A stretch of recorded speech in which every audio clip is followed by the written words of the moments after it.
कुमार, अभी आप देख रहे हैं यहाँ शुआरा हवाई अड्डा के बिल्कुल हम लोग मंच के करीब हैं, क्योंकि आप देख रहे हैं कि यहाँ पे जो है प्रधानमंत्री जी का कल ही प्रोग्राम है। यहाँ काफ़ी सारे सुविधाओं के लिए व्यवस्था में जो है लोग लगे हुए हैं और इसको जो है हम आपको दिखाने का प्रयास करेंगे, क्योंकि यहाँ पे एक से एक बड़ी बड़ी हस्तियाँ जो है अपने प्रधानमंत्री के व्यवस्था में जो है लगे हुए हैं कि किसी तरह का कोई दिक्कत ना हो, किसी तरह का कोई असुविधा न हो।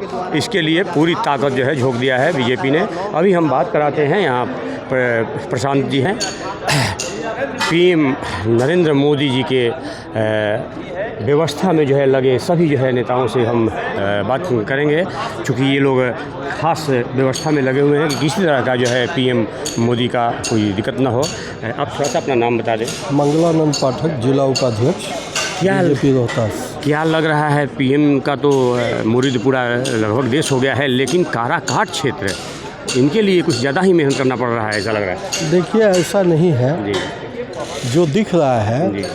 कि आंधी आई हुई है, तो वो आंधी नहीं है। और मान लीजिए कि अगर आंधी आती भी है, जी जी, तो एक यंत्र होता है जो ट्यूब में हवा भरता है। जी इनका पॉलिटिकल हैसियत कुछ भी नहीं है। जी, एक स्टार है, लोकप्रियता भोजपुरी में है, वहाँ तक उनका बहुत सम्मान है। लेकिन राजनीति में इनका मैं बहुत कुछ ही पहले इंटरव्यू देखा था, 2 माह पहले आरा में लोग कोई पत्रकार इंटरव्यू ले रहा था। आज जब पूछा राजनीति के बारे में, तो ये स्वयं बोले कि राजनीति वाला हमको मत पूछिए, हमको कुछ नहीं होगा लेकिन विकास होगा। तो जिसके पास राजनीतिक समझ नहीं है, राजनीतिक योजना नहीं है, और बीजेपी जैसी पार्टी द्वारा जो सम्मान दिया गया इनको, बंगाल जैसे ज्वलंत विषय जो है राज्य है, बीजेपी के लिए ज्वलंत विषय है बंगाल, और वहाँ इनको दिया गया, वहाँ का नेतृत्व देने के लिए इनको दिया गया, और वहाँ से वो भाग खड़े हुए।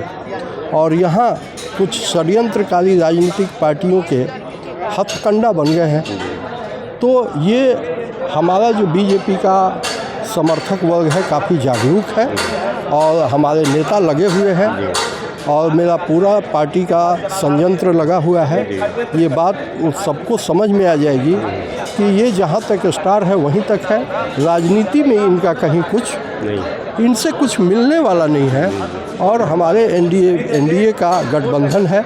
उपेंद्र सिंह एक सक्षम, अनुभवी और योग्य नेता हैं, और ये एक नेतृत्व देने वाले आदमी हैं, और इनके प्रति हमारी पार्टी पूरी तरह लगी हुई है। बूथ स्तर तक हमारे कार्यकर्ता काम करेंगे, और जो हवा है उसको ट्यूब में भरेंगे, यानी इनके बूथ में मतपेटी ईवीएम में जाके बटन दबाएंगे, और इनकी जीत सुनिश्चित है। हमारे राष्ट्रीय नेता भी आ रहे हैं, क्षेत्रीय नेता भी लगे हुए हैं। हमारा एनडीए का जीत सुनिश्चित है। जैसा कि आपने देखा, देश के सभी हस्तियाँ, तमाम हस्तियाँ यहाँ पे जुटने वाली हैं, और ऐसे में और बात करते हैं तो ऐसा लग रहा है कि पूरे देश में, मैं लगभग से देश के कोने कोने घूमता रहता हूँ, पीएम मोदी के चेहरे पे सारे जो है लोग, जितने भी सांसद हैं चुनाव लड़ रहे हैं, इसमें एक सासाराम संसदीय छोड़ दिया जाए तो कहीं ना कहीं सभी जगह जो है स्थानीय सांसदों का विरोध है। कैसे लेते हैं? देखिए, थोड़ा बहुत चलते रहता है। जब लोग एक क्षेत्र में काम करते हैं, यहाँ सांसद का एरिया होता है 20 लाख का एरिया होता है, और 20 लाख में हर 20 लाख लोगों से मिलना संभव नहीं होता है, तो थोड़ा बहुत एंटी इनकम्बेंसी रहता है। लेकिन माननीय प्रधानमंत्री जिस तरह से काम कर रहे हैं, जिस तरह से देश को आगे बढ़ाने का काम कर रहे हैं, तो लोगों में एक उत्साह का माहौल है। जहाँ भी जा रहे हैं काफ़ी बड़ा उत्साह है कि मोदी जी को फिर से लाना है, तीसरी बार उनको जिताना है, हैट्रिक लगाना है, और देश को विश्व गुरु बनाना है। तो इस तरह का माहौल है। लोग सीधा देख रहे हैं कि हमारा देश विश्व गुरु कैसे बनेगा, और बगैर मोदी के ये संभव नहीं है। तो मोदी जी को लाने के लिए लोग मन बना के बैठे हुए कि हर हाल में हमको मोदी जी को लाना है, बीच में किसी को नहीं देखना चाहते। कैंडिडेट हमारा कौन है, बहुत जगह तो ये लोगों ने देखना छोड़ दिया, लोग सीधा मोदी जी को देख रहे हैं कि मोदी जी को लाना है, देश को विश्व गुरु बनाना है।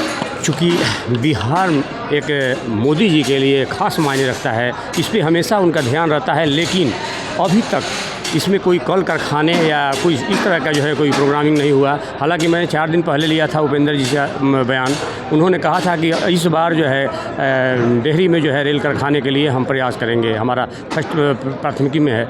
इसको कैसे लेते हैं आप? देखिए, ऐसा नहीं है कि बिहार में कल कारखाने नहीं हैं, बिहार में भी कारखाने हैं, लेकिन और होने की आवश्यकता। आप रेल की बात किए, 2 रेल पहिया का फैक्ट्री लगा हुआ है। अब हमारे मधेपुरा में रेल इंजन का फैक्ट्री लगा हुआ है, और फैक्ट्री लगने चाहिए, और फैक्ट्री, हमें विश्वास है कि और फैक्ट्री लगेगा। अभी हमारे जब हम लोग एनडीए की सरकार बिहार में अभी पिछले दफ़े तो शाहनवाज जी मंत्री थे। अब देखें कि कई इथेनॉल का फैक्ट्री लगा है, 2-2 दर्जन इथेनॉल का फैक्ट्री लगा है, तो बड़े बड़े फैक्ट्री आ रहे हैं। और आने वाले समय में एनडीए की सरकार रहेगी तो डबल इंजन की सरकार रहेगी, तो बिहार में फैक्ट्रियों का जाल बिछेगा और बिहार में लाखों लोगों को और रोज़गार मिलेगा, इसकी गारंटी है। क्या ऐसा लग रहा है कि आने वाले समय में बिहार में बाहर प्रदेशों से भी आएंगे लोग रोजगार के लिए? निश्चित रूप से आने वाले समय में बिहार में बहार होगा और बाहर के लोग